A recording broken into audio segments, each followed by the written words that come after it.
Hey everyone, welcome to the Horror Show. I'm Cecil Laird. Fuego here. Back with another not new, but a new to you comics review of the horror comics variety. And today I'm going to be reviewing Hellraiser Masterpieces Volume 1, which we've spoken about a couple of times on the show, so I'm finally going to let you know what that's all about. And Fuego? Yeah, and I have another much requested review, more Dark Tower stuff. This is Treachery, the third volume. Cecil and myself did number 1, which was The Gunslinger Born, and number 2, which is The Long Road Home, and this is the third entry, so I'm stoked to talk about this with the movie about to come out. Exactly, so we're going to aim to get through the other 2 volumes before the movie comes out as well, if we can, so I'll just be substituting with some of the things that I've read in the meantime on the side here. So, Fuego, why don't you start off with Treachery? Okay, so if I can clear my throat real quick, because there is so much to discuss. Clear my throat.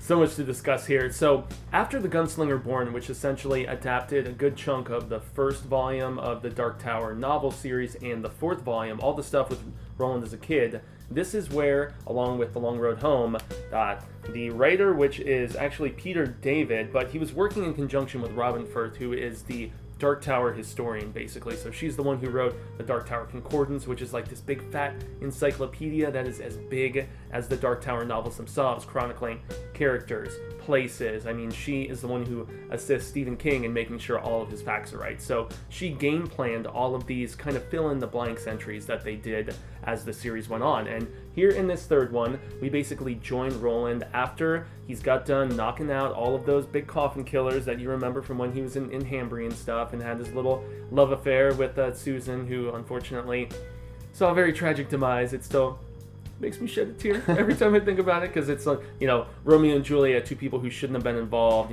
She was promised to the mayor of this place, and they shouldn't have been screwing around, but unfortunately they were, and it ended horribly for her. But as they finally, after The Long Road Home, get back to Gilead, that is where this story picks up. And so Farson, the good man, his forces are waiting, and they're trying to mobilize, and they want to go against Stephen Deschain, which is Roland's father, and also his buddies. And we learn that upon returning, there's a lot of friends of like Roland and his homies Elaine and Cuthbert, who are like just kind of, there's a bit of animosity and a resentment because of the fact that they've won their guns, and all these kids of their same age are kind of hating on them for the fact that they have this opportunity, that they're actual gunslingers already, as opposed to just having to slog through it like the rest of them. And so there's that subplot. Treachery really boils down to the fact that there is the mother, Roland's mother, who is having an affair with Martin, aka Randall Flagg, aka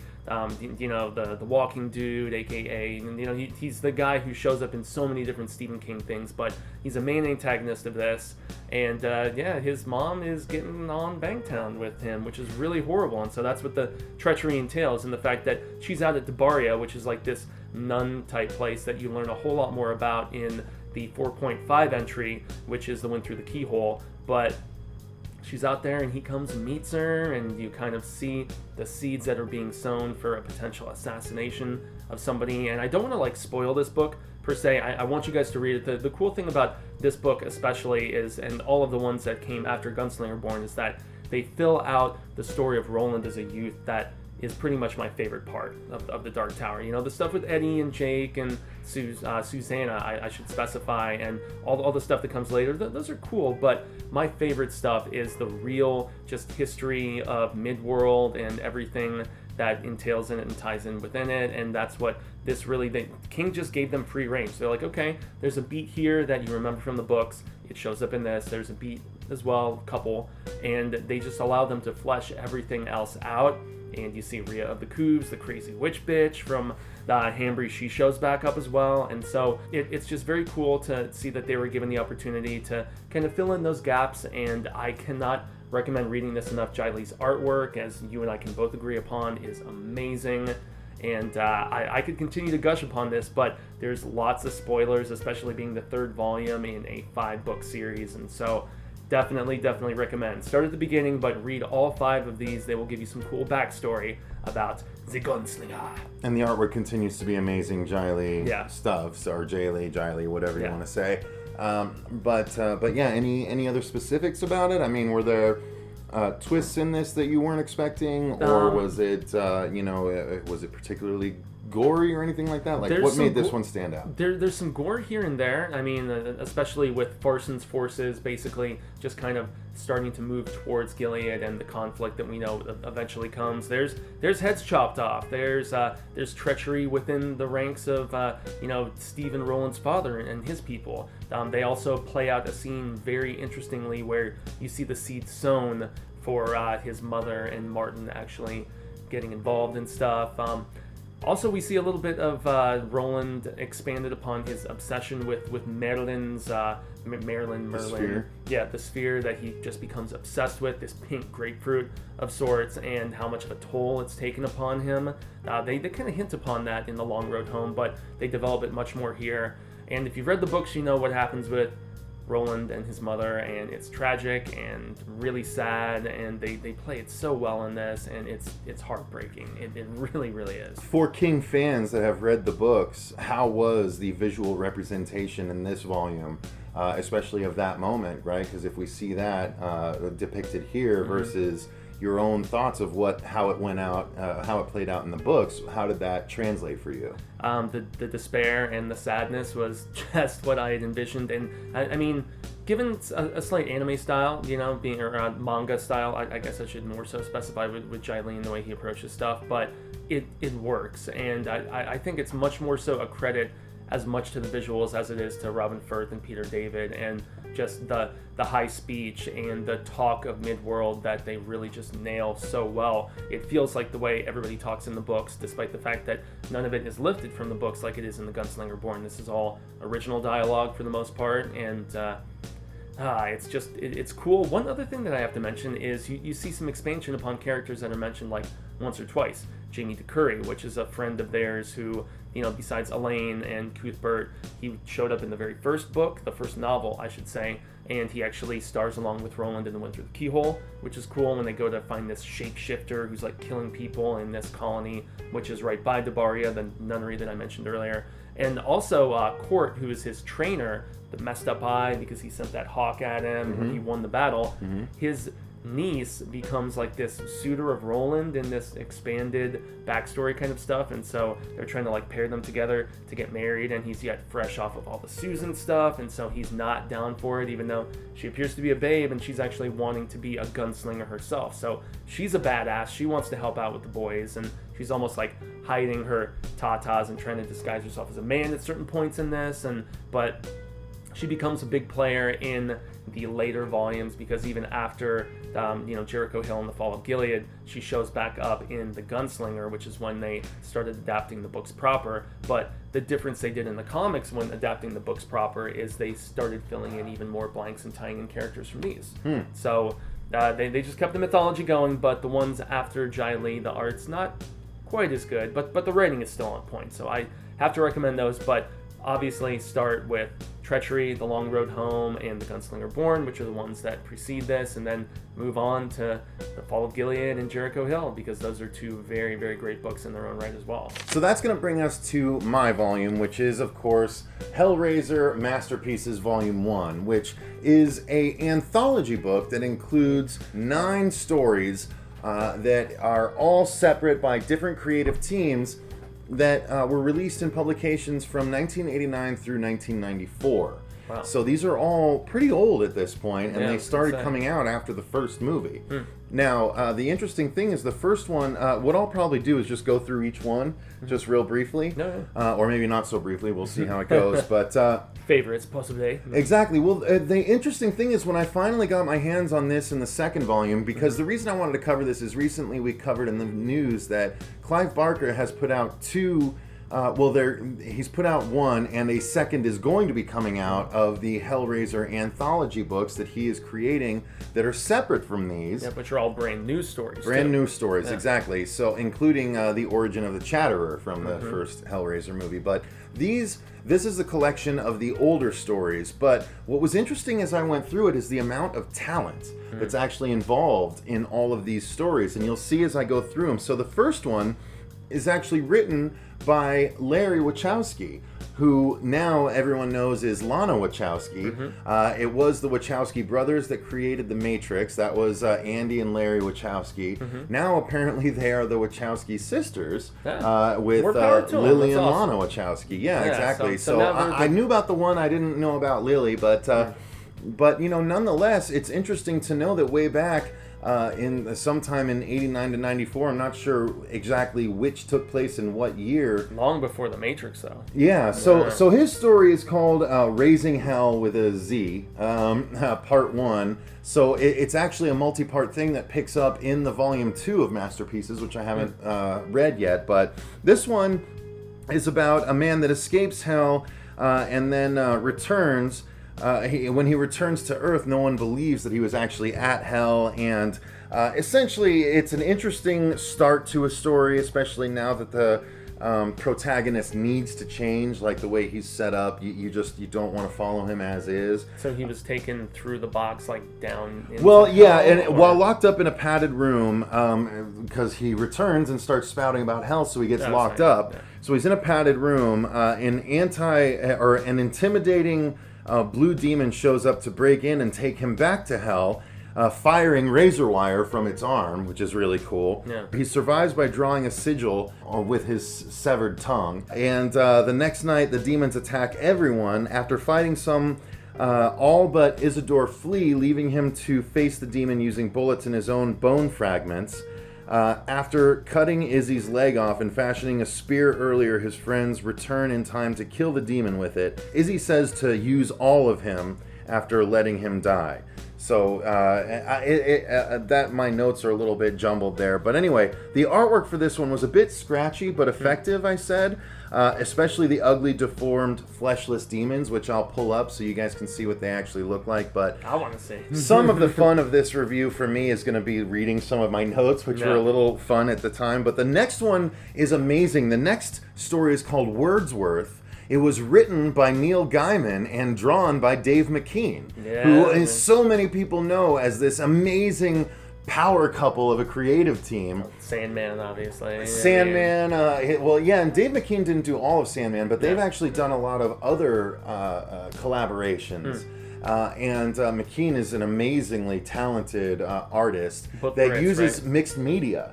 And so this is sort of a mixed media thing, and it's called Wordsworth because it's about a man who's obsessed with crossword puzzles.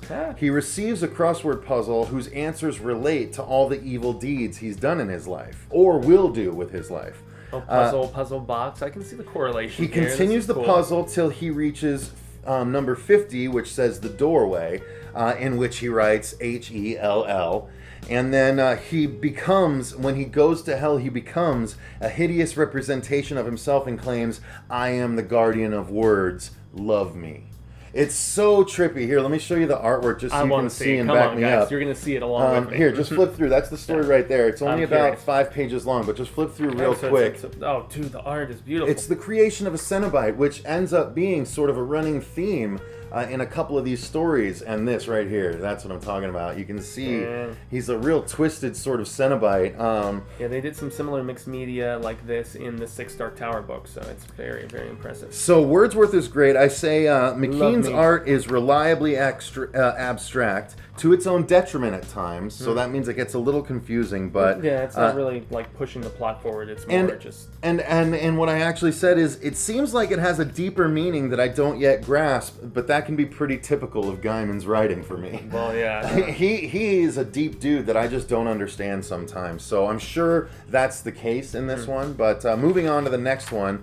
The next one is actually only like a 4 or 5 page story called Writer's Lament, and it's written by the late, great Dwayne McDuffie, who was a black writer that was big into DC. He's written a bunch of stuff. Unfortunately, he died in 2011, but it's a damn shame because he was one of the big writers that represented diversity at the time in DC and things like that. And he was a really good writer. So he wrote this, and Kevin O'Neill did the artwork, which was sort of, I said it was a mixture of Sam Keith and Bill Sienkiewicz. If you guys know any early Daredevil or the Daredevil Elektra stuff, That's Bill Sienkiewicz, again, really sort of abstract, scratchy, strange, but wholly unique. And I was going to say, Sam Keith, did he do some Spawn work at some point? He has. He's done a lot of stuff, Yeah, but it's Sam Keith-esque is what I'm saying. It's very reminiscent of... If you crossed Bill Sienkiewicz and Sam Keith, that's where you get Kevin O'Neill in this story. Cool. But it's about Max Wayne, who's a dead writer who's created a new story in Hell, which he's trying to pitch.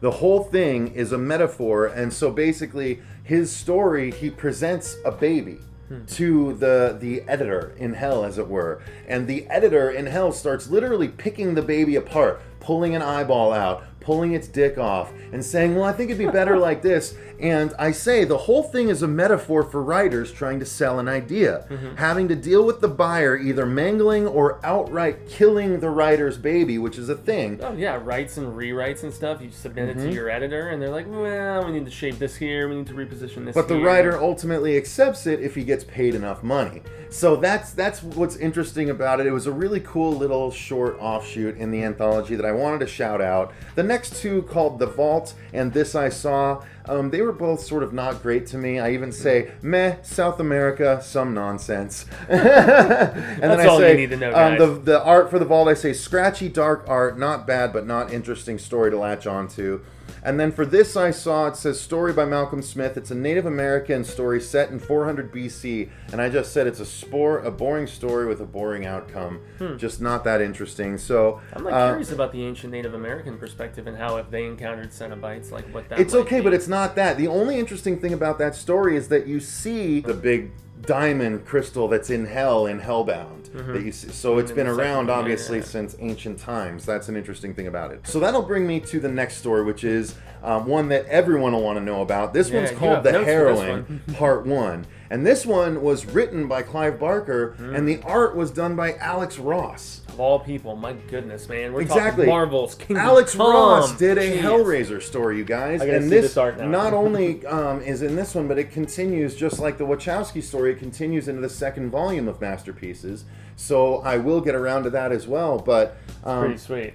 yeah, let's see. So is this is the one, right? Yeah. And it did say Alex Ross, didn't it? Okay, cool. No, Yeah, indeed. I want to make sure I didn't misread that. So Yep, art by Alex Ross. Art by Alex Ross, yeah. So if you guys don't know, Alex Ross has done amazing things.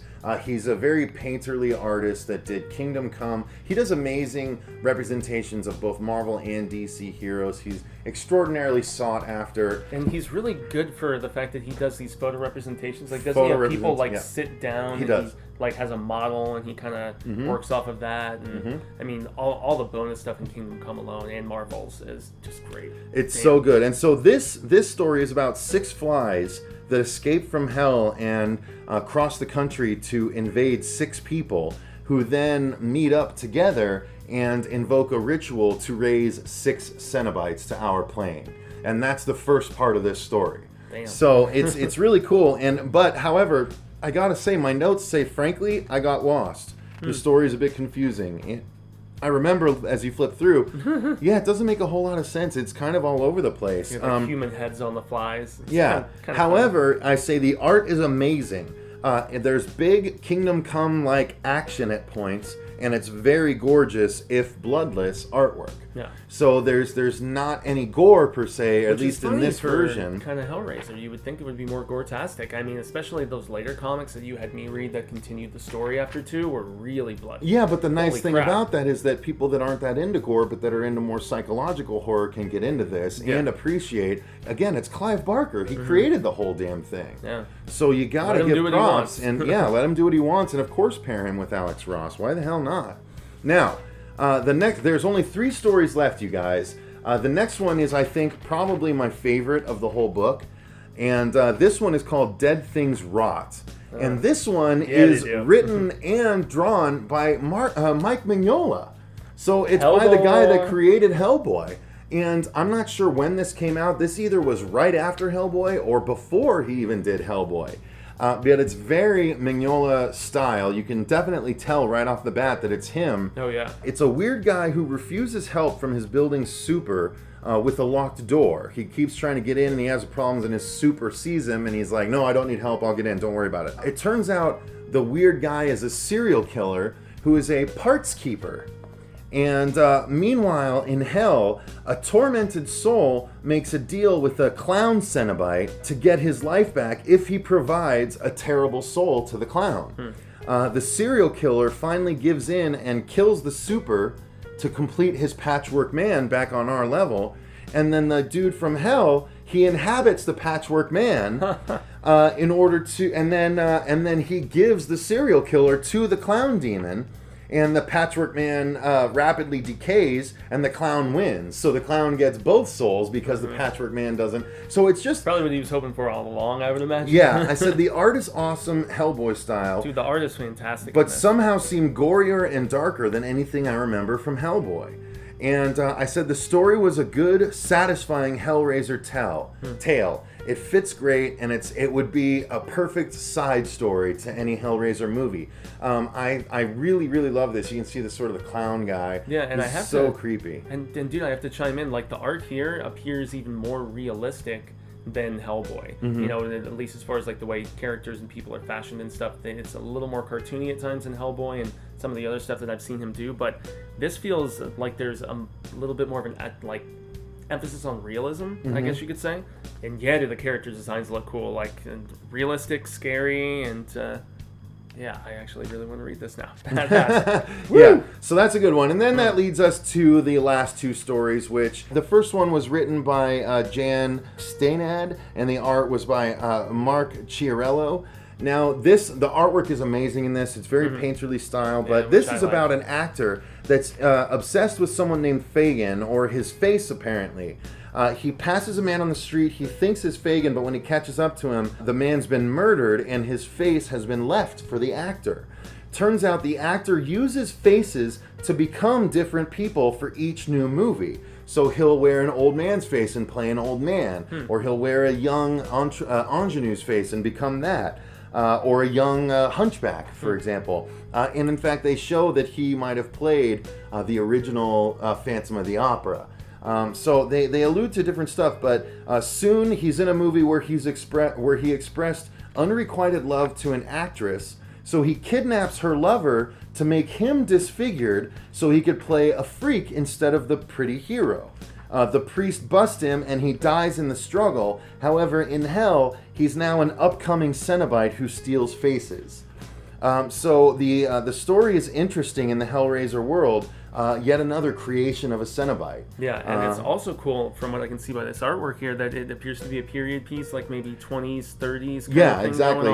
He's the old-timey actor. Yeah, that makes his way into all these movies via this weird dark talent. I'm thinking of this Tales from the Crypt episode where the guy is auditioning for a role in this theatrical performance, and it's actually John Lovitz, and he's trying to get this role in, I think it's Hamlet. And yeah, it turns out they didn't want somebody to play Hamlet, they wanted somebody to play Urich, and they like slice his face off, and it's super cool. Anyway. So that leads me to the last one, which is called The Devil's Absolution, and this one, the art looks like a mixture of drawing lines and painted style. Again, it's very Sam Keithy reminiscent, except a little more slender faces. Sam Keith has a lot of rounded faces, but it's sort of that sketchy sort of look. And it starts in 1966 Marseille. A young girl listens to her gangster father has a disagreement before killing a guy. And then in 1992, about 26 years later, the girl is in LA and goes to a party where she is literally sacrificed at the party. She's killed and beheaded. Her gangster father gets the news and goes to confront those responsible. At the new party, another girl is selected. A demon is summoned, but the father interrupts things and demands his daughter back with a gun. The demon complies and does give her back, but the father is shot to shit anyway. And then later, the girl can't stop having nightmares, so the father calls the demon with the box and trades himself to free her completely. Cool Yeah, to me. it's a really cool actual story. Like, that's what I loved about this volume, is that all these little stories were actually really cool.